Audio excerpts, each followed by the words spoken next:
সূরা আর-রাদ, রহমান রহিম আল্লাহ তাআলার নামে। আলিফ লাম মিম র, এগুলো হচ্ছে আল্লাহর কিতাবের আয়াত, এবং যা কিছু তোমার মালিকের পক্ষ থেকে তোমার উপর নাজিল করা হয়েছে তার সবই সত্য, যদিও অধিকাংশ মানুষই এর উপর ঈমান আনে না। তিনি আল্লাহ তাআলা যিনি আসমান সমূহ কোন রকম স্তম্ভ ছাড়াই উঁচু করে রেখেছেন, অতঃপর তিনি আরশে সমাসীন হলেন, এবং তিনি সূরজ ও চাঁদকে একটি নিয়মের অধীন করে রেখেছেন। গ্রহ তারকা সব কিছুই একটি সুনির্দিষ্ট সময়সীমা পর্যন্ত আবর্তন করতে থাকবে। তিনি সব কাজের পরিকল্পনা ও নিয়ন্ত্রণ করেন। তিনি তার কুদরতের সব নিদর্শন তোমাদের কাছে খুলে খুলে বর্ণনা করেন, যাতে করে তোমরা কিয়ামতের দিন তোমাদের মালিকের সাথে দেখা করার বিষয়টি নিশ্চিতভাবে মেনে নিতে পারো। তিনি তোমাদের জন্য এই জমিন বিস্তৃত করে দিয়েছেন এবং তাতে পাহাড় ও নদী বসিয়ে দিয়েছেন। সেখানে আরো রয়েছে রং বেরঙের ফল ফুল, তাও বানিয়েছেন আবার জোড়ায় জোড়ায়। তিনি দিনকে রাতের পোশাক দ্বারা আচ্ছাদিত করেন। অবশ্যই এ সব কিছুর মাঝে তাদের জন্য প্রচুর নিদর্শন রয়েছে, যারা সৃষ্টি প্রক্রিয়া সম্পর্কে চিন্তা ভাবনা করে। জমিনে আবার রয়েছে বিভিন্ন অংশ, কোথাও রয়েছে আঙুরের বাগান, কোথাও শস্যক্ষেত্র, কোথাও আছে খেজুর, তাও কিছু হয়তো এক শির বিশিষ্ট, একটার সাথে আরেকটা জড়ানো, আবার কোনটি আছে একাধিক শির বিশিষ্ট, অথচ এর সব কয়টিকে একই পানি দেয়া হয়। তা সত্ত্বেও আমি স্বাদে গন্ধে এক ফলকে আরেক ফলের উপর প্রাধান্য দিয়ে থাকি। আসলে এ সব কিছুর মধ্যে সে সম্প্রদায়ের জন্য বহু নিদর্শন রয়েছে যারা বোধ শক্তি সম্পন্ন। হে নবী, যদি কোনো কথার ওপর তোমার আশ্চর্যান্বিত হতে হয়, তাহলে আশ্চর্য হবার মতো বিষয় হচ্ছে তাদের সে কথা যখন তারা বলে, একবার মাটিতে পরিণত হবার পরও কি আমরা আবার নতুন জীবন লাভ করব? এরা হচ্ছে সেসব লোক যারা তাদের মালিককে অস্বীকার করে। এরা হচ্ছে সেসব লোক যাদের গলদেশে কিয়ামতের দিন লৌহ শৃঙ্খল থাকবে। এরাই হচ্ছে জাহান্নামের অধিবাসী, সেখানে তারা চিরকাল অবস্থান করবে। এরা তোমার কাছে হেদায়েতের কল্যাণের আগে আযাবের অকল্যাণই ত্বরান্বিত করতে চায়, অথচ এদের আগে আযাব নাজিলের বহু দৃষ্টান্ত গত হয়ে গেছে। এতে সন্দেহ নাই তোমার মালিক মানুষের উপর তাদের বহুবিধ জুলুম সত্ত্বেও তাদের প্রতি ক্ষমাশীল, কিন্তু তোমার মালিক শাস্তি দানের বেলায়ও কঠোর। যারা তোমার নবুয়ত অস্বীকার করে তারা বলে, তার মালিকের পক্ষ থেকে কোনো দৃশ্যমান নিদর্শন কেন নাজিল হয় না?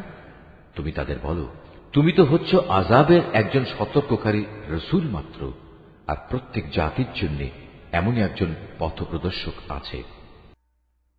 প্রতিটি গর্ভবতী নারী তার ভেতরে যা কিছু বহন করে চলেছে এবং তার জরায়ু সন্তানের যা কিছু বাড়ায় কমায়, তার সবই আল্লাহ তাআলা জানেন। তার কাছে প্রতিটি বস্তুরই একটি পরিমাণ নির্দিষ্ট করা আছে। তিনি দেখা অদেখা সব কিছুই জানেন। তিনি মহান, তিনি সর্বোচ্চ মর্যাদাবান। তোমাদের মাঝে কোনো লোক আস্তে কথা বলুক কিংবা জোরে বলুক, কেউ রাতের অন্ধকারে আত্মগোপন করে থাকুক কিংবা দিনে আলোর মাঝে বিচরণ করুক, এগুলো সবই তার কাছে সমান। মানুষ যে অবস্থায় থাক না কেন, তার জন্য আগে পেছনে একের পর এক আসা ফেরেশতার দল নিয়োজিত থাকে। তারা আল্লাহর আদেশে তাকে হেফাজত করে। আল্লাহ তাআলা কখনো কোনো জাতির অবস্থার পরিবর্তন করেন না যতক্ষণ না তারা নিজেরা নিজেদের অবস্থা পরিবর্তন করে। আল্লাহ তাআলা যখন কোনো জাতির জন্য কোনো বিপদ পাঠাতে চান, তখন তার রদ করার কেউ থাকে না, না তিনি ব্যতীত ওদের কোনো অভিভাবক থাকতে পারে। তিনিই তোমাদের বিদ্যুতের চমক দেখান, তা মানুষের মনে যেমন ভয়ের সঞ্চার করে, তেমনি বহু আশারও সঞ্চার করে। এবং তিনি পানি সঞ্চয়নী মেঘমালা সৃষ্টি করেন।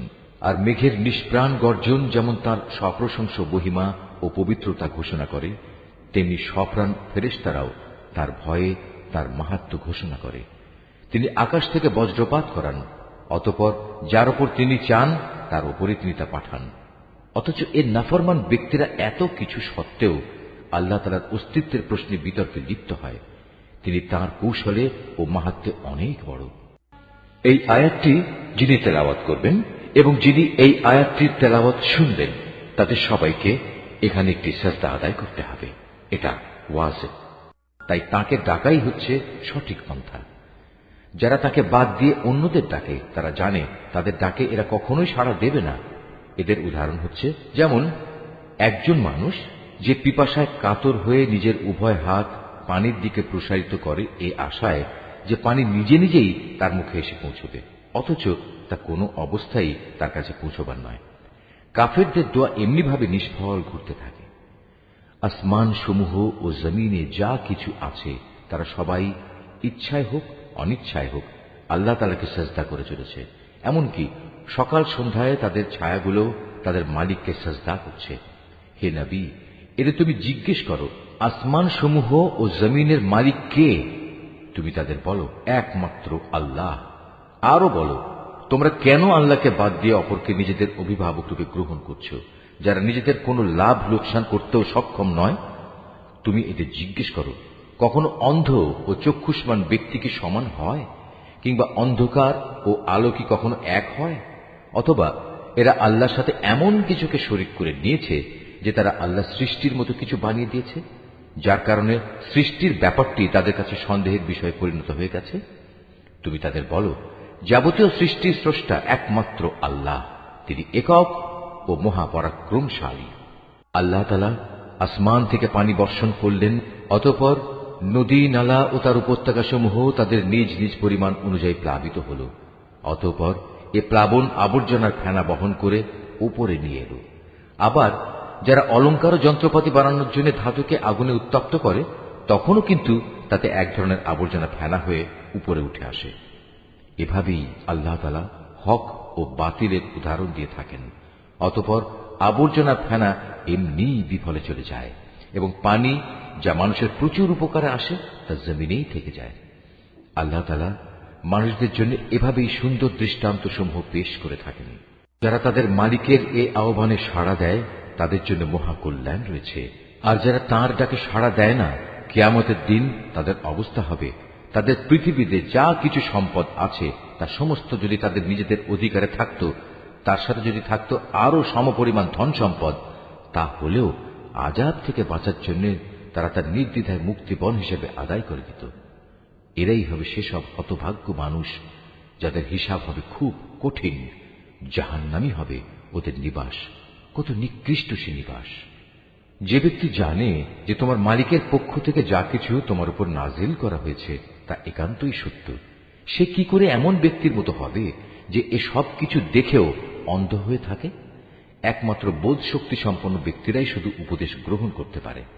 এরা সেসব লোক যারা আল্লাহর সাথে আনুগত্যের চুক্তি মেনে চলে এবং কখনো প্রতিশ্রুতি ভঙ্গ করে না, এবং আল্লাহ তাআলা যেসব মানবীয় সম্পর্ক অক্ষুণ্ণ রাখতে আদেশ করেছেন যারা তা অক্ষুণ্ণ রেখে চলে, যারা নিজেদের মালিককে ভয় করে, আরো যারা ভয় করে কিয়ামতের কঠোর হিসাবকে, যারা তাদের মালিকের সন্তুষ্টি লাভের জন্য বিপদ মুসিবতে ধৈর্য ধারণ করে, যথারীতি নামাজ কায়েম করে, আমি তাদের যে রিজিক দিয়েছি তা থেকে তারা আমারই পথে খরচ করে, গোপনে কিংবা প্রকাশ্যে, যারা নিজেদের ভালো কাজ দ্বারা মন্দ কাজ দূরীভূত করে, তাদের জন্যই রয়েছে আখিরাতের শুভ পরিণয়। সেটা হচ্ছে এক চিরস্থায়ী জান্নাত।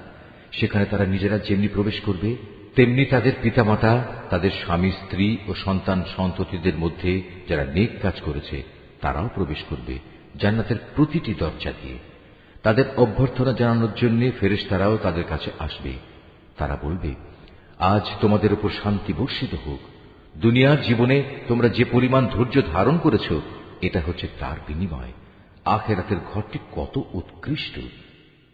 অপরদিকে যারা আল্লাহর সাথে ইবাদতের প্রতিশ্রুতিতে আবদ্ধ হওয়ার পর তা ভঙ্গ করে, যেসব সম্পর্ক আল্লাহ তাআলা অক্ষুণ্ণ রাখতে বলেছেন তা ছিন্ন করে, সর্বোপরি আল্লাহর জমিনে বিপর্যয় সৃষ্টি করে বেড়ায়, তাদের জন্য রয়েছে আল্লাহ তাআলার অভিশাপ এবং তাদের জন্যই রয়েছে আখিরাতের নিকৃষ্ট আবাস।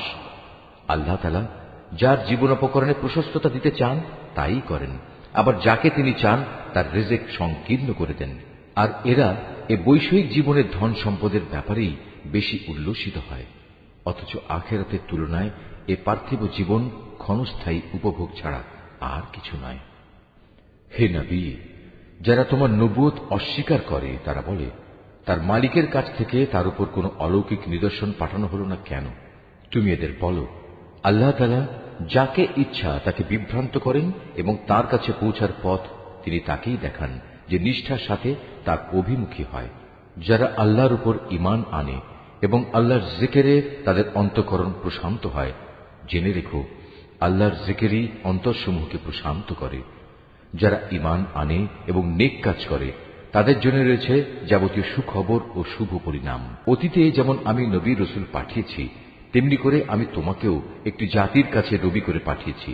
এর আগে অনেক কয়েকটি জাতি অতিবাহিত হয়ে গেছে, যাতে করে তোমরা তাদের কাছে সে কিতাব পড়ে শোনাতে পারো যা আমি তোমার উপর ওহী করে পাঠিয়েছি। এ সত্ত্বেও তারা অনন্ত করুণাময় আল্লাহ তাআলাকে অস্বীকার করে। তুমি তাদের বলো, তিনি আমার মালিক, তিনি ছাড়া আর দ্বিতীয় কোনো মাবুদ নেই। সর্বাবস্থায় আমি তাঁর উপরই ভরসা করি, তাঁর দিকেই আমার প্রত্যাবর্তন। যদি পাহাড় সমূহকে কোরআনের অলৌকিক ক্ষমতা দিয়ে গতিশীল করে দেয়া হতো, কিংবা জমিন বিদীর্ণ করে দেয়া হতো, অথবা তার মাধ্যমে যদি মরা মানুষকে দিয়ে কথা বলানো যেত, তবুও এর নাফরমান মানুষগুলো ঈমান আনত না। কিন্তু আসমান জমিনের সমস্ত ক্ষমতা একমাত্র তাঁরই হাতে। অতঃপর ঈমানদাররা একথা জেনে কি নিরাশ হয়ে পড়ল যে আল্লাহ তাআলা চাইলে সমগ্র মানব সন্তানকেই হিদায়াত দিতে পারতেন? এভাবে যারা কুফরের পথ অবলম্বন করেছে তাদের কোনো না কোনো বিপর্যয় ঘটতেই থাকবে, কিংবা তাদের নিজেদের উপর না হলেও আশপাশে তা আপতিত হতে থাকবে, যে পর্যন্ত না তাদের জন্য আল্লাহ তাআলার চূড়ান্ত আযাবের ওয়াদা সমাগত হয়। আল্লাহ তাআলা কখনোই প্রতিশ্রুতি ভঙ্গ করেন না। হে নবী, তোমার আগেও নবী রসুলদের ঠাট্টা বিদ্রূপ করা হয়েছে। অতঃপর আমি প্রথমে তাদের কিছু অবকাশ দিয়েছি যারা কুফরি করেছে। এরপর আমি তাদের কঠোর শাস্তি দিয়েছি। কত কঠোর ছিল আমার আযাব!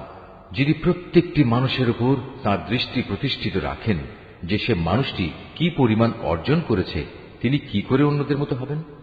ওরা আল্লাহর সাথে শরীক করে রেখেছে। হে নবী, এদের তুমি বলো, ওদের নাম তো তোমরা বলো, অথবা তোমরা কি আল্লাহ তাআলাকে এমন শরীকদের সম্পর্কে খবর দিতে চাচ্ছ যাকে তিনি জানেনই না? ওরা জমিনে কোথায় রয়েছে, অথবা এটা কি তাদের কোনো মুখের কথা মাত্র? আসল কথা হচ্ছে, যারা কুফরি করেছে তাদের চোখে তাদের এই প্রতারণাকে শোভন করে দেয়া হয়েছে।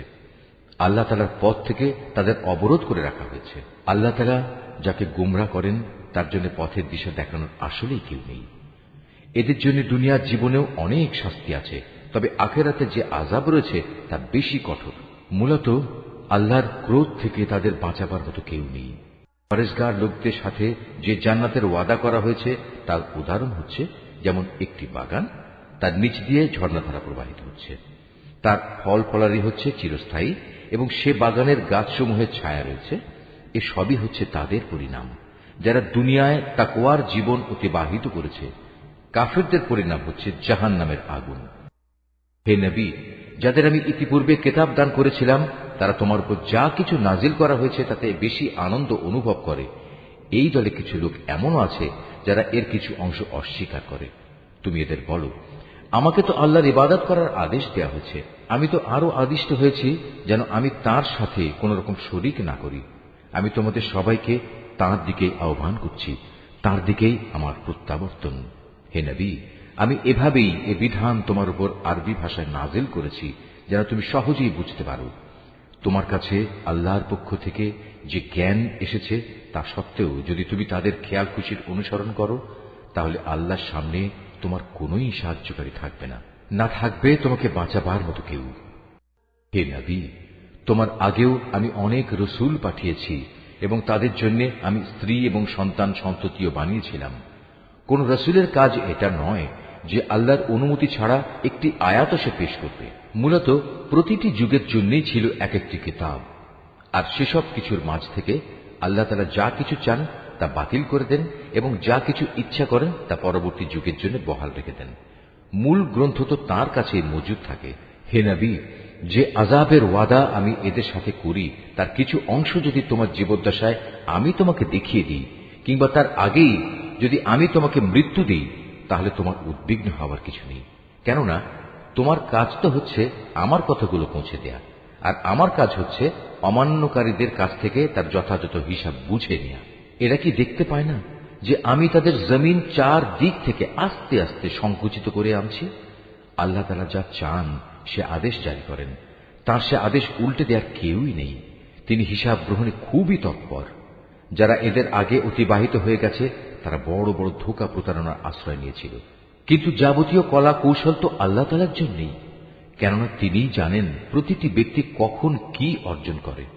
অচিরেই কাফেররা জানতে পারবে আখিরাতে সুখ নিবাস কাদের জন্য তৈরি করে রাখা হবে। নবী, যারা আল্লাহ তাআলাকে অস্বীকার করে তারা বলে, তুমি নবী নও, তুমি ওদের বলে দাও, আমার এবং তোমাদের মাঝে আমার নবুয়তের সাক্ষ্যের ব্যাপারে আল্লাহর সাক্ষ্যই যথেষ্ট। উপরন্তু যার কাছে পূর্ববর্তী কিতাবের জ্ঞান আছে সেও এ ব্যাপারে সচেতন।